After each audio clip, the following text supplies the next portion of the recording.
You ask Tiger to solve. This deals with linear equations with one unknown. The final result is p equals 5/2. Let's solve it step by step. Simplify the expression. Multiply the fractions. Break up the fraction.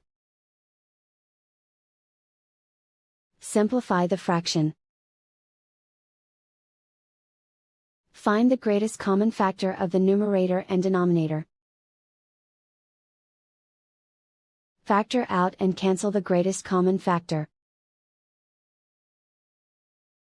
Simplify the arithmetic.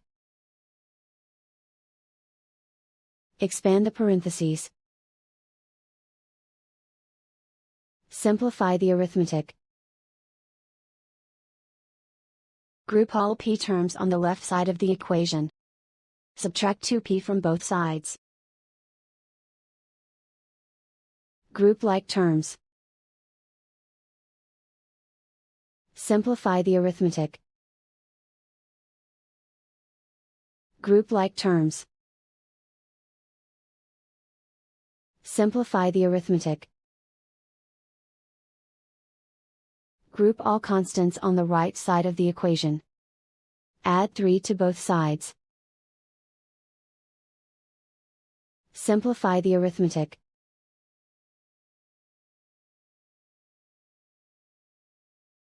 Isolate the p. Divide both sides by 2. Simplify the fraction. And so the final result is p equals 5/2.